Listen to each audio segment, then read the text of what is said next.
Dois-tu participer à l'introduction en bourse de la Française des Jeux et acheter toi aussi leurs actions? Bonjour à tous, c'est Paul, j'espère que tu vas bien. Donc j'ai reçu de nombreuses questions sur la FDJ, notamment une question d'un abonné qui me dit: Salut, j'ai lu que la FDJ allait rentrer en bourse et qu'on pouvait commencer déjà à acheter des actions à partir de demain. Qu'en penses-tu? Est-ce un bon moyen d'acheter quelques actions maintenant et de les revendre lorsque la cote aura monté? Effectivement, le coup d'envoi est donné et hier a eu lieu l'ouverture des ordres d'achat pour acheter des parts de la FDJ. Mais y a-t-il un bon coup à jouer ou est-ce seulement un coup de com'? A-t-on enfin trouvé la poule aux œufs d'or? C'est ce qu'on va voir dans cette nouvelle vidéo, mais avant, tu peux t'abonner à ma chaîne afin de rejoindre et de faire partie de notre communauté et ainsi avoir plein de conseils pour réussir tes investissements boursiers. Donc avant de te donner ma position et mon avis concernant la FDJ, je vais d'abord te donner tout ce que tu dois savoir pour prendre la meilleure décision possible. Ce qui se passe aujourd'hui, c'est que tout le monde t'incite à investir et devenir actionnaire de la Française des Jeux et l'État ne le cache pas. Il veut que ce soit une entrée populaire. Plus d'un tiers des Français pensent souscrire aux actions de la FDJ. En quelques chiffres, la FDJ, c'est quoi? C'est l'unique opérateur de la loterie en France. Ils en détiennent même le monopole. Elle est la vache à lait depuis de nombreuses années pour l'État avec une activité croissante qui ne connaît pas la crise. Donc il y a une grande vague de privatisation par l'État qui est prévue par la loi Pacte qui vise notamment la FDJ, Aéroports de Paris et Engie. Et on le sait, l'État a besoin d'argent et il possède aujourd'hui 72% de la FDJ.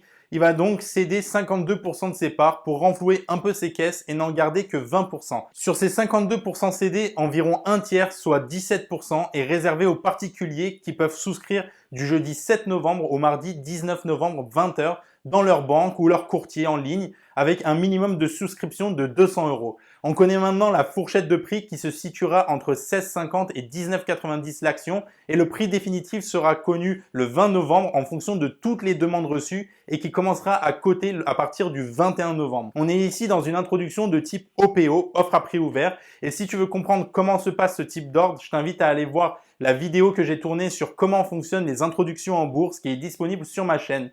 Tu as également le lien, je te mets le lien en dessous de cette vidéo. Donc, la valorisation de la FDJ sera établie entre 3,15 et 3,8 milliards d'euros.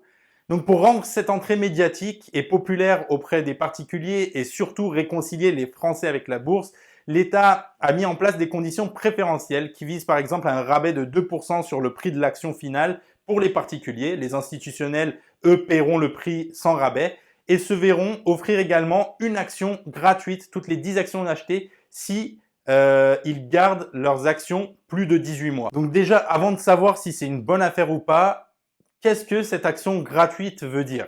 Tout simplement que si le prix de l'action ne bouge pas dans les 18 mois et reste au même prix, l'action gratuite te donnera une plus-value de 10%.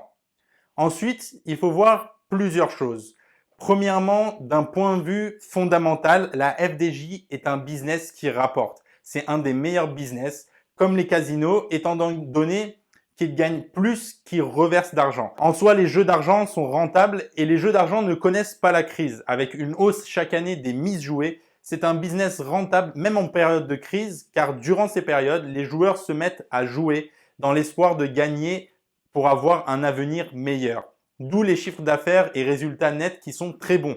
En 2018, ce sont tout simplement 1,8 milliard d'euros de chiffre d'affaires pour 170 millions d'euros de résultats nets. Et les chiffres 2019 vont dans cette tendance puisque le résultat net au premier semestre 2019 est de 96 millions d'euros et que la FDJ attend une hausse de son chiffre d'affaires en 2019 de 7% ainsi que des prévisions de plus 4 à 5% en moyenne les années suivantes. Maintenant, il faut savoir que le bénéfice net 2018 est quand même en baisse par rapport à 2017 de 6,5% et qu'en 2014, une restructuration a amené un déficit de 8 millions d'euros à la FDJ. Pourquoi je te parle de 2014? Tout simplement parce que cette introduction en bourse a des coûts qui peuvent faire baisser le résultat net de l'entreprise en 2019-2020. Déjà, une introduction en bourse coûte de l'argent et il faut compter en moyenne 5 à 7% du montant total levé en coût. Cette opération rapporterait environ 1,6 à 2 milliards d'euros à l'État et donc le montant dépensé par la FDJ pour s'introduire en bourse serait comprise entre 80 et 133 millions d'euros. Ensuite, la FDJ devra payer à l'État un droit pour conserver son monopole Et ce droit est estimé à environ 380 millions d'euros et devra être payé avant juin 2020. Donc il faudra voir comment la FDJ comptabilisera ces opérations pour que cela n'impacte pas leur résultat net comme ça a été en 2014. Parce que même si la santé de l'entreprise a un impact d'un point de vue fondamental sur la hausse ou la baisse du cours de l'action, cela impactera un autre argument qui pousse à acheter la FDJ, ce sont la distribution des dividendes. Lorsque ton banquier veut te vendre les actions de la FDJ, je suis sûr qu'il te sort comme argument que la politique de distribution des dividendes représentera 80% de son résultat net. C'est-à-dire que la FDJ s'engage à verser 80% de son bénéfice à ses actionnaires. Par exemple, en 2018, la FDJ a versé 126 millions d'euros de dividendes à ses actionnaires et si on reste sur des résultats nets similaires, alors les dividendes devraient être du même ordre et donc le rendement du dividende serait compris entre 3,3% et 4%. En revanche, qu'en sera-t-il du dividende que tu devrais toucher si tous ces coûts liés à l'introduction et au maintien du monopole viennent réduire le bénéfice de la société? Un autre problème peut venir aussi du fait que la FDJ va augmenter son taux de redistribution des gains aux joueurs qui peut jouer sur ses bénéfices et donc sur ses dividendes distribués. En fait, c'est à double tranchant. Soit il augmente le taux de distribution des gains et ça va donner envie aux gens de jouer encore plus parce qu'ils vont voir qu'ils peuvent gagner plus d'argent et donc ça va avoir un effet positif sur le résultat. Soit il va augmenter la distribution de ses gains mais la mise jouée reste identique voire baisse et dans ce cas-là, c'est l'effet inverse qui se produira. Maintenant, une deuxième analyse, c'est de le faire sur un point de vue technique, graphique et donc historique. Que nous a montré l'histoire sur les précédentes introductions en bourse? Le résultat n'est pas si fameux que ça et on va voir ça de plus près. Il faut savoir que la France a connu un bon nombre de privatisations au cours des dernières années et j'ai regardé ce qu'avaient fait quelques-uns d'entre eux un an après leur introduction. Par exemple, BNP, qui a été privatisé en 93, a dégagé une performance de moins 17% sa première année. Renault, qui a été introduite en 94, a réalisé une performance de moins 13% sa première année. Et France Télécom, qui s'en est bien sorti au départ avec plus 50% sa première année, elle a été introduite en 97 à 27 euros, ne vaut aujourd'hui que 14 euros, soit un chiffre divisé par 2. Et les entrées en bourse de France Télécom en 97 et EDF en 2005 ne sont d'ailleurs pas restées dans l'histoire comme des placements avantageux pour les particuliers. Maintenant, on va regarder outre-Atlantique, on se dirige aux États-Unis et les résultats sont similaires. Plus récemment, on a vu Facebook qui a chuté de moins 60% après son introduction avant d'exploser à la hausse. Twitter qui est introduite en 2013 et qui cote toujours en dessous de son prix d'introduction. Et plus récemment Snapchat qui a chuté de moins 80% et qui est toujours aujourd'hui en dessous de son prix d'introduction. Et le plus récent enfin Uber qui depuis son introduction en mai réalise une performance de moins 35%. D'ailleurs, une étude américaine a été réalisée cherchant à savoir la performance de ces actions 5 ans après leurs introductions en bourse. Et le résultat est assez mauvais et ne joue pas en la faveur des investisseurs. Sur plus de 7700 sociétés introduites entre 80 et 2016, tu peux voir que plus de 3000 actions ont réalisé une performance inférieure à moins 50% 5 ans après leur introduction en bourse, soit plus de 40% des sociétés introduites. Et ce chiffre augmente et ce sont près de 60% qui ont réalisé une performance négative 5 ans après leur introduction. Du coup, en regardant tous ces éléments, est-ce que je vais moi-même acheter des actions de la FDJ? Pour ma part, et ce n'est que mon opinion personnelle, je vais plutôt attendre de voir comment ça se passe les premiers jours, les premières semaines de cotation et sentir tout simplement le sentiment de marché vis-à-vis de cette action. On ne sait jamais la direction que va prendre la bourse. Par contre, ce qu'on sait, c'est que la probabilité de performance positive après une introduction n'est pas en notre faveur. Lorsqu'on investit en bourse, il faut tout simplement avoir le maximum de probabilité de notre côté. Peut-être que la FDJ sera une très bonne opportunité sur du long terme d'un point de vue fondamental et surtout technique. Mais justement, je n'ai aucun historique sur lequel je peux me baser concernant cette société. Donc, je préfère attendre et voir comment va réagir le marché face à cette introduction. Il ne faut pas oublier que seulement 17% des actions seront distribuées aux particuliers et le reste ira directement aux professionnels de marché. Et leur poids est non négligeable pour faire bouger les cours. J'attendrai donc de voir les premiers indicateurs techniques apparaître pour choper un point d'entrée qui sera basé sur une analyse technique et non pas un coup de poker. Parce que pour moi, c'est ça une introduction en bourse, c'est un peu un coup de poker. Est-ce que le prix sera perçu comme trop haut ou trop bas par les intervenants Quelle va être la réaction des gens, justement, les premiers jours de l'introduction? On n'en sait rien. D'ailleurs, le plus grand investisseur de tous les temps, Warren Buffett, a fait une interview dans laquelle il disait qu'il n'avait jamais participé à une introduction en bourse. Tout simplement parce que c'est le moment où tout le monde veut acheter le titre.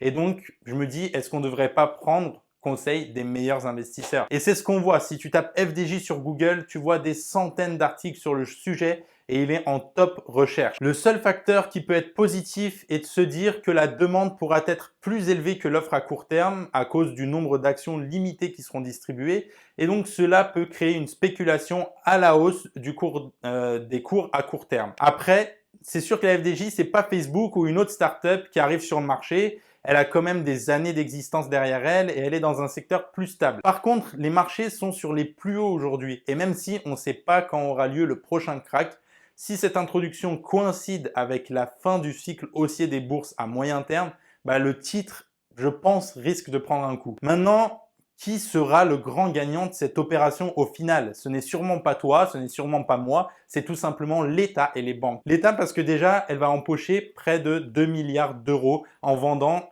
ses parts et va pouvoir renflouer ses caisses. Surtout, ce ne sont pas les dividendes que lui reversait chaque année la FDJ qui va lui changer la face du monde. Elle garde tout de même 20% du capital et donc continuera à toucher des dividendes année après année. Mais la majorité de l'argent collecté par l'État jusqu'à maintenant ne provient pas des dividendes, mais de la taxe sur les jeux de hasard qui a atteint 3,3 milliards d'euros en 2018 et qu'il continuera à toucher même après l'introduction. Il faut également compter le prix que devra payer la FDJ à l'État, faut pas l'oublier, pour conserver son monopole qui s'élève à 380 millions d'euros. Ensuite, c'est cet engouement médiatique qui ne me plaît pas forcément. En tant qu'investisseur, on connaît l'adage qui dit de ne jamais acheter une action lorsque tout le monde en parle. Dans tous les journaux, à la télévision, à la banque, à table pendant un dîner, etc., etc. Et on l'a vu récemment avec le Bitcoin. Souviens-toi, il y a eu un tel engouement que des particuliers qui n'y connaissaient rien à la bourse ont cru que c'était la nouvelle poule aux œufs d'or. Et l'info de l'envolée des crypto-monnaies est passée dans toutes les chaînes TV,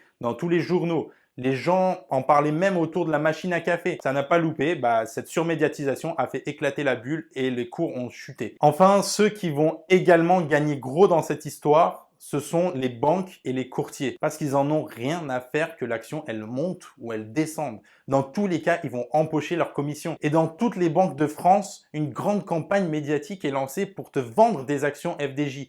La banque n'est pas ton ami et la cupidité des banques ne jouera sûrement pas en ta faveur. Ce sont tout compte fait des simples commerciaux et ils vont te sortir des arguments comme quoi avec les taux bas et du livret A, avec les taux bas des autres placements, c'est le nouveau placement qui va te rapporter du rendement et que tu as plusieurs avantages à investir comme par exemple cette action offerte si tu en achètes 10. Bref, que du marketing. D'ailleurs, si je peux te donner un conseil, si tu désires quand même acheter des actions de la FDJ tout de suite pendant cette période-là, ne passe pas par ta banque avec qui tu vas payer plus de commissions, passe plutôt par des courtiers en ligne. Il y en a des très sérieux qui te prendront moins cher parce que les commissions sont tout simplement un tueur de performance et tu ne comprendras même pas pourquoi tu ne gagnes pas d'argent alors même que les actions ont monté. Maintenant, une dernière chose plus générale est de ne pas mettre tous ses œufs dans le même panier. Surtout, comme je te l'ai montré, les introductions ne sont pas toujours un succès et tu t'exposeras fortement à une baisse du cours. Donc, mieux vaut détenir un portefeuille de titres diversifiés qui permettrait de faire face à toutes les situations et diminuerait ton risque de perte de capital. Voilà, c'est la fin de cette vidéo. Dis-moi en commentaire si tu vas toi aussi acheter des titres de la FDJ pendant cette période d'introduction ou après. Et qu'est-ce que tu penses justement de cette introduction en bourse? En tout cas, je te remercie du soutien que tu m'apportes en mettant un pouce à cette vidéo et je te dis à très vite. Ciao!